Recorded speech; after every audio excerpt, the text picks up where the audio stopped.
Hello, good afternoon. So, meron tayo ditong Rider JFI. Ayan, oh. So, nagkaroon ng problema sa clutch set. Okay. Ito, matagal ko ng issue to. Matagal ko na sinasabi tong clutch lining set, no?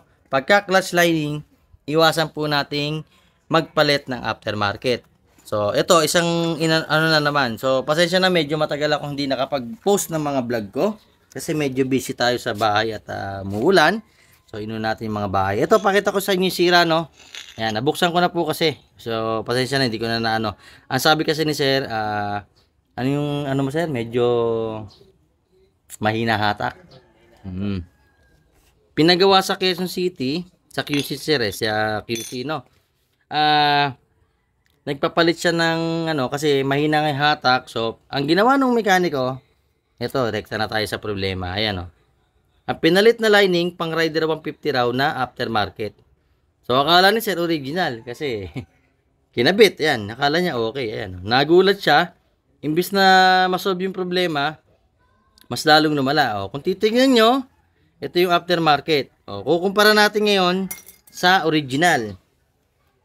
So, buti, si sir, hindi niya iniwan yung original na pyesa. Ayan. Tingnan niyo yung original based dun sa aftermarket o dun sa Rider 150 na sinasabi nung gumawa. Pwede daw. Oo nga naman, pwede nga naman. Wala naman tayo sinabing hindi pwede. Kasya naman. Kaso nga lang yung quality. Saka yung performance, no? Ito yung original. Ito yung fake. Na sabi Rider 150 raw. Sabi lang ha, hindi ako naniniwalang ganon. Pero syempre, sinukat ko. Ayan o. Kung titignan nyo yung pagkabilog. Ayan. Yun o. Diba? Ang laki ng gap. Doon pa lang sa ngipin, paikot. Ayan o. Lahat nakalawit yung original. Ayan o. Kitang-kita naman, diba? Kahit ipantay natin yan ng pantay na pantay. Ayan. Talagang maliit yung isa. Ayan, maliit talaga. O, kung titignan nyo, ayun o. Diba? Yung nasa ilalim, yung original. So, hindi to sira. Pag ganito yung features ng crush lining nyo, hindi pa yan sira. Ayan o. Makikita nyo naman yung texture niyan. Ayan o. Close up natin. Yan, zoom in ko ha, dali. Zoom in natin. Oh, yun oh. Tingnan niyo yung lining. Buong buo pa oh, makapal pa oh. 'Di ba? Hindi naman siya sira. Madumi lang. Ang problema lang, siyempre si sir nahihinaan sa hatak, parang delay. Ito lang ho yung problema no pag delay. Yung bell mismo.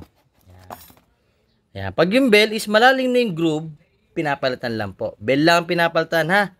Kasi 53,000 odo sir, tama ba? 53,000 odo, tapos 2019 model. So medyo bago-bago pa. So ito, pakita natin. Ayan lang yung problema oh. Yan. So malalim yung groove ng bell. Ito lang sana ipapalitan ni sir, kaso syempre si sir walang idea. So naniwala rin sa unang mekaniko na gumawa. So napaano siya, napabili siya nito. Tapos hindi rin pinalitan to. Ito yung pinaka kumakapit sa clutch natin, yung pressure plate, no? Yan, saka yung ito. Yan, yung plate sa gitna, itong dalawa. Yan. Tapos ito. Yan, yung dalawang yan. Yung back plate, saka yung front, no? Yan, oh, makikita niyo naman yung scratches niya paikot, ayan, oh. Yung parang lining na paikot, yan yung sira. Kaya nasira yan ng ganyan dahil dito sa lining nagkuskos. Kung mapapasin nyo lang is, ito. Yan, nagkaroon ng parang buha-buhangin. Ayun, oh, yung parang itim.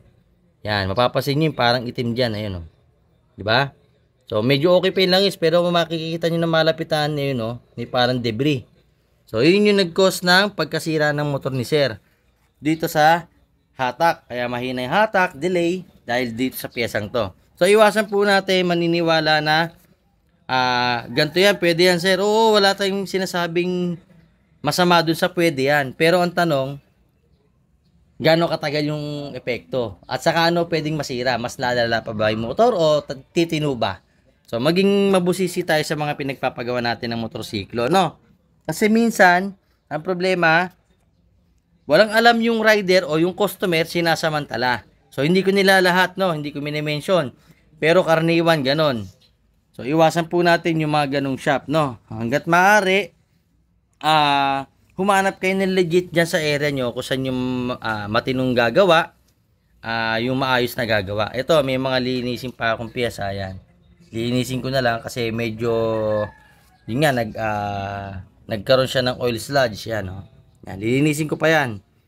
Oh. Then, i-assemble ko na rin to. Ito yung mga piyesa, nakabili na kami.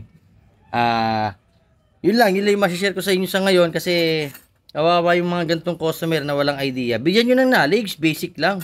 Hindi naman lahat yan makukuha ng customer nyo eh.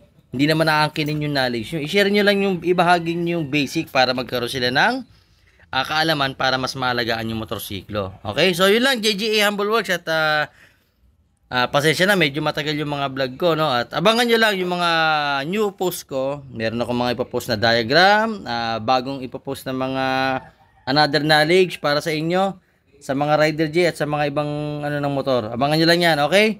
So, yun lang po, JGA Humble Works at to God be the glory.